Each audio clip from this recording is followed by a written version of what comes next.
Stop. Your blood is turning into a ticking time bomb. Every 40 minutes you spend sitting in a cramped economy seat brings you closer to a potentially fatal blood clot. The airlines know this, but they stay silent. They are banking on your ignorance while they collect your fare. They might even owe you up to $1,550 in compensation for travel mishaps. But they will never volunteer that information. Do you think your checked luggage is safe because it is locked? Think again. 99% of suitcase locks can be bypassed in less than 3 seconds using nothing more than a common ballpoint pen. The system is rigged against you, from the security line to the baggage carousel. But you don't have to be a victim of the industry's secrets. Here are 12 rules to help you survive the skies, protect your property, and reclaim the money that belongs to you. Rule 1 of 12. 99% of suitcase locks can be bypassed in under 3 seconds with a common office supply. Picture a ballpoint pen tip touching a zipper track. Henry, a 42-year-old engineer, landed at Vienna International, VIE, expecting his gear to be safe. He had just spent 10 hours in the air, exhausted and ready for his hotel.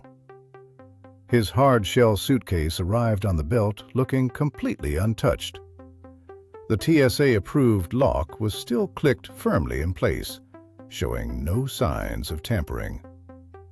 But when he got to his room, his $1,200 camera lens had simply vanished. There were no broken plastic pieces and no cut metal, just a missing lens and a void where his equipment used to be. Stop. Here is the scary part. A thief simply pushed a ballpoint pen into the zipper track. The teeth split open instantly, like a shirt being unbuttoned. They reach in, grab the valuables, and then slide the locked pulls back over the gap to reset the track. It leaves zero evidence of a break-in. The airline won't tell you this because it proves their security theater is exactly that. Theater. Your $50 lock is a suggestion, not a barrier. To protect yourself, look for luggage with puncture-resistant double zippers. These use 2 layers of teeth that a pen cannot penetrate. Alternatively, use a heavy-duty zip tie to tether the pulls to a fixed suitcase handle. A thief wants a 5-second job, not a struggle with pliers. Henry's lock was useless, but your next bag doesn't have to be. It is a harsh reality check for any traveler. But physical theft is nothing compared to how airlines legally pick your pocket. Stay tuned for the money games where airlines always win. Rule 2 of 12. Check your carry-on for snacks before you reach the security checkpoint. It is a trap that could cost you your flight. Lucas, a 28-year-old software developer, learned this the hard way at Barcelona El Prat, BCN. He had a 1.5-pound block of dense, aged cheddar packed deep in his backpack as a souvenir. To a high-tech X-ray scanner, that solid organic mass looks identical to plastic explosives. The belt stopped. The lead agent froze. Lucas felt his face flush as he was pulled aside for a manual search. He was already running late for his 1:45 p.m. flight to London. Security agents slowly unpacked every single item in his bag. They swiped his laptop for explosive residue. They are banking on your frustration here. It's just cheese, Lucas muttered, but the agents didn't care. He felt the heat of anxiety rising as the minutes ticked away. Here is the fix. Pull dense foods like cheese, large chocolate bars, or even thick jars of peanut butter out of your bag before they go through the machine. Place them in a separate bin. TSA agents actually recommend this practice because if the machine sees the shape clearly, it won't flag it as a threat. Lucas barely made his flight, but he spent 20 minutes in a cold sweat while his bag was torn apart. This simple move keeps your bag closed and your schedule on track. A fast security line is great, but it won't protect your wallet from the real airline games. Rule 3 of 12. Sophia, a 31-year-old photographer, stepped off her flight at Istanbul, IST, after 10 grueling hours in a cramped middle seat. She walked through the massive terminal, which feels more like a small city than an airport. She waited at the baggage carousel until the motor finally died and the lights dimmed. Her suitcase, containing all her professional tripods, was nowhere to be found. The agent at the claim desk didn't even look up from his coffee when she approached. He claimed the bag wasn't in the system and told her to go home and wait for a call. The system is rigged to make you give up. But Sophia didn't argue. She simply turned her phone screen toward him. Her digital tracker showed the bag was exactly 300 feet away, sitting in the basement sorting room directly beneath their feet. "It is right under us," she said firmly. The agent's bored expression vanished instantly. In 2025, these tiny Bluetooth trackers are the digital weapon airlines hate the most. It ends the guessing game they love to play. They can't ignore you when you have the exact GPS coordinates. Sophia stayed put until they sent a ramp agent to fetch it. Mission accomplished. Data is your only shield in a world of automated excuses. While trackers don't guarantee a return, they stop the airline from brushing you off. Be firm and show the proof. Data is power. Sophia saved her vacation, but your luggage is just the first trap. They are already winning the money game. Rule 4 of 12. Do you know what happens when an airline sells more tickets than they have seats? It is a gamble they take every single day to maximize their margins. Julian, a 47-year-old lawyer, found out exactly how this works at Madrid Barajas, MAD. The flight monitor started flashing the word "overbooked." The gate agent offered a $200 travel voucher for a flight departing 12 hours later. Julian almost took it, thinking it was a fair deal. Stop. The airline won't tell you the real numbers. They profit from your ignorance while you lose an entire day of your life. Under Department of Transportation Rule 250, if you are bumped involuntarily, you are often entitled to cold, hard cash. If an airline cannot get you to your destination within 4 hours of your original arrival on an international trip, they might owe you 400% of your one-way fare. This amount is currently capped at $1,550. Julian didn't sign the waiver for the voucher. Instead, he looked the agent in the eye and asked for involuntary denied boarding compensation. The agent's tone changed from dismissive to professional in a heartbeat. Cash is king, and the airlines would rather you didn't know it. This rule only works if you have a confirmed seat and check in on time. Julian stayed polite and walked away with a check instead of a piece of paper that would have expired in a year. Don't be a victim of the voucher trap. You just saved over $1,000 at the gate, but a seat is just the start of your journey. Next, we have to talk about how to survive the flight without ending up in the hospital. Rule 5 of 12. 92% of travelers believe that missing a flight due to a traffic jam means their money is gone forever. They are wrong. Take Maya, a 24-year-old nurse.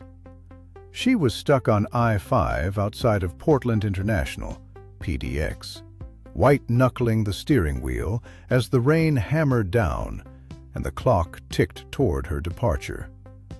Her GPS showed a sea of red for 5 miles. By the time she sprinted into the terminal, her flight to Denver was already in the air. Panic set in. The airline won't tell you this, but there is an unwritten policy, often called the flat tire rule, used by most major carriers. If you arrive at the airport within 2 hours of your missed departure, agents can often rebook you on the next available flight for free. Maya didn't scream or demand a manager. She approached the counter calmly and explained the gridlock on the interstate. The agent saw her genuine stress and put her on the 4 p.m. flight at no extra cost. This saved her a $200 change fee and the cost of a new ticket. Reality check. This isn't a federal law, so seat availability is the deciding factor. Your politeness is your only real leverage here.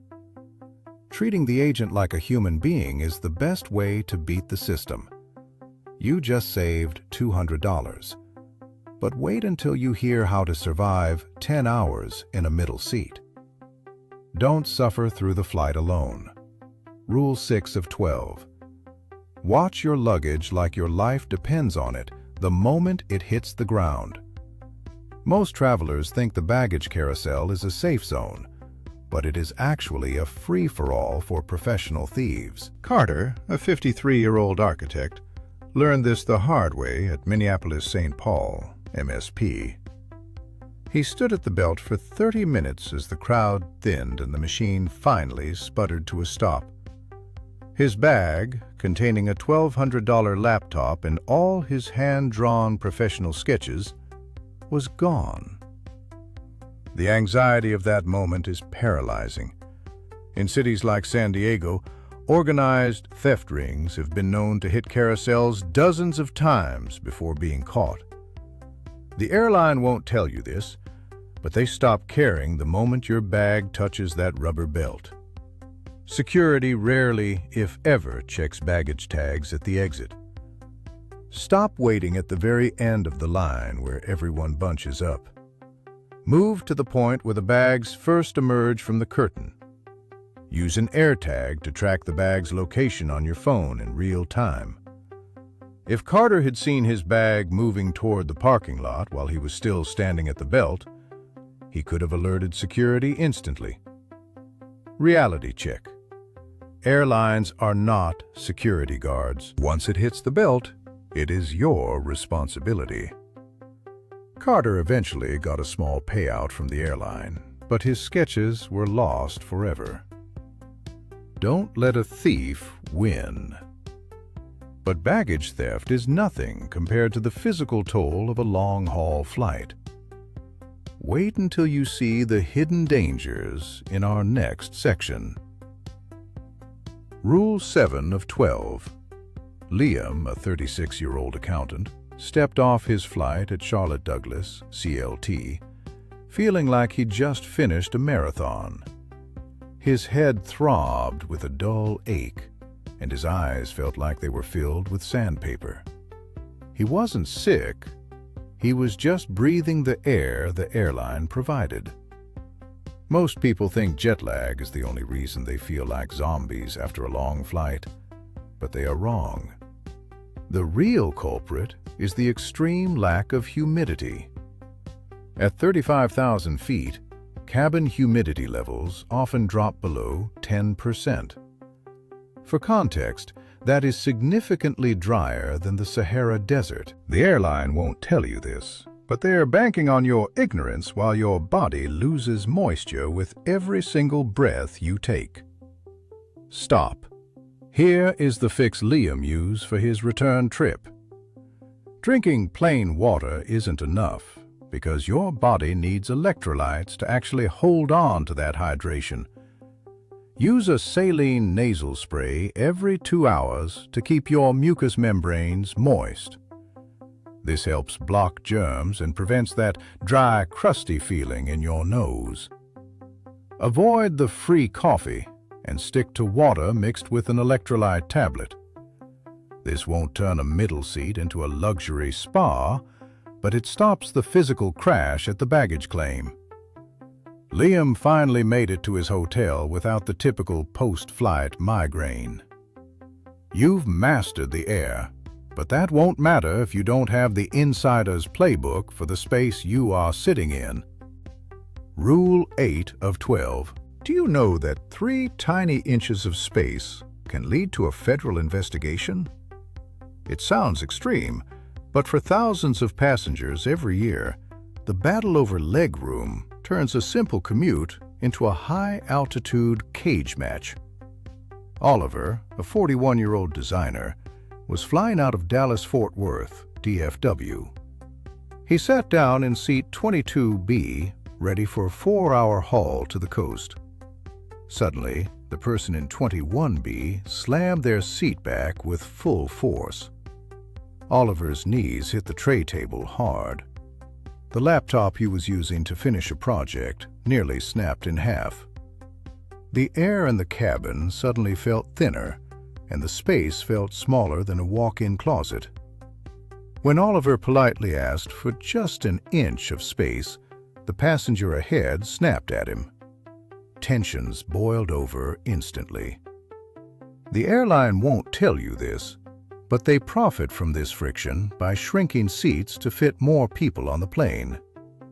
To win the legroom war, you need to check online seat maps before you check in. Identify seats with misaligned windows or missing equipment boxes under the seat in front. These often provide an extra inch of footroom. Communication kills conflict. If you need to work on a laptop, ask the person ahead politely before they move. Legroom is not a right in the eyes of the airline. It is a test of your patience. Oliver managed a compromise, but he almost missed the real medical danger lurking in his legs. Rule 9 of 12. Approximately 1 in 1,000 travelers might develop deep vein thrombosis, or DVT, after a long flight. Surgeons often call this economy class syndrome. Caleb, a 29-year-old chef, boarded his flight to Warsaw, WAW, feeling perfectly healthy. He sat for 6 straight hours in a cramped middle seat, avoiding the aisle because he didn't want to bother his neighbors. He remained almost perfectly still the entire time. When he landed, his left calf felt slightly cramped, like a minor muscle pull. He ignored it and went to dinner. By the time he got back to his hotel, the area was warm, red, and visibly swollen. He didn't realize that staying still for so long had turned his blood flow into a ticking time bomb. The airline won't tell you this, but your seat choice is often a health hazard if you don't move. Stop. Here is the fix. Every 40 minutes, you need to perform 20 seated calf raises. Just lift your heels while keeping your toes pressed firmly against the floor. Drink 8 ounces of water every hour to prevent dehydration, which thickens your blood and makes clotting easier. Compression socks with 15 millimeters of mercury of pressure can also be a literal lifesaver on flights over 4 hours. Caleb caught his clot early at a local clinic, but not everyone is so lucky. Reality check. Most flights are perfectly safe, but immobility is a genuine medical risk you can control. Moving your feet is the simplest way to stay out of the emergency room. Rule 10 of 12. Ditch your hard-shell suitcase before your next flight. You might think that shiny plastic shell is tougher and more professional, But you are wrong. Zara, a 22-year-old student, learned this the hard way at Cleveland Hopkins, CLE. She spent $300 on a sleek, unbreakable polycarbonate bag for her study abroad trip. The airline won't tell you this, but those bags are built for marketing looks, not the laws of physics. One 10-foot drop from a baggage loader onto the concrete tarmac turned Zara's gear into a pile of jagged plastic shards and exposed clothing. The system is rigged to favor speed and efficiency over the safety of your property. Hard plastic does not absorb impact. It shatters under high pressure. Fabric bags made of ballistic nylon are the real winners in the world of professional travel. They flex, they bend, and they survive the drops that kill the plastic competition. Plastic snaps, but fabric survives. Stop buying into the marketing hype of the unbreakable shell. Zara saved her next trip by switching to a soft-sided bag that could handle the abuse of the ramp agents. Even the best bag won't help if you are throwing money away on things you already own. Rule 11 of 12.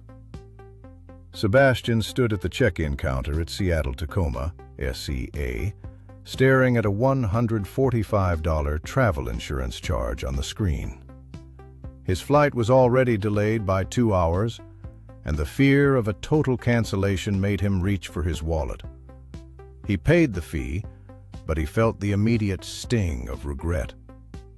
The airlines are banking on your fear and your ignorance. They want you to buy redundant coverage. Money wasted is profit for them. What they don't want you to know is that many premium credit cards already include travel insurance for free as part of your membership. Delays over 6 hours often qualify you for up to $500 in meal and hotel credits if you book the flight with the right card. Sebastian could have saved that $145 and secured over $1,000 in potential coverage just by using the benefits already in his pocket. Stop. Check your card benefits before you click Buy on any extra insurance. Avoid the trap of paying for the same protection twice. Reality check. This usually only applies if you charged the entire fare to that specific card, so check your receipts. Sebastian missed out this time, but you don't have to. Saving on insurance is a major win. But what comes next is the ultimate game changer for your bank account. Rule 12 of 12. Do you hate that gut-wrenching feeling of watching your flight price plummet right after you hit the purchase button? Felix, a 58-year-old real estate agent, was at Pittsburgh International, PIT, planning a major business trip to London. He paid $950 for his seat on a Tuesday. 2 hours later, he checked again, and the same ticket was being sold for $700. He felt robbed by the algorithm. The airlines are banking on your silence. Stop. Here is the fix you need to use every single time. The 24-hour rule is your secret weapon. For almost any flight touching U.S. soil, federal regulations require airlines to allow you to cancel for a full refund within 24 hours of booking, provided the flight is at least 7 days away. Felix didn't just sit there and complain. He immediately canceled the $950 flight and rebooked at the $700 rate. It took him 5 minutes and saved him $250 in cash. This rule even works if you see a better seat or better route open up. You aren't breaking any rules. You are simply playing the game the way it was designed for those who know the secrets. The airlines profit when you lose your nerve. Insist on a refund to your original payment method, not a voucher. Felix saved $250 before his plane even left the tarmac. Knowledge is the only power you have in the airport. The airlines hate that you know these secrets, so hit subscribe to keep winning the travel game.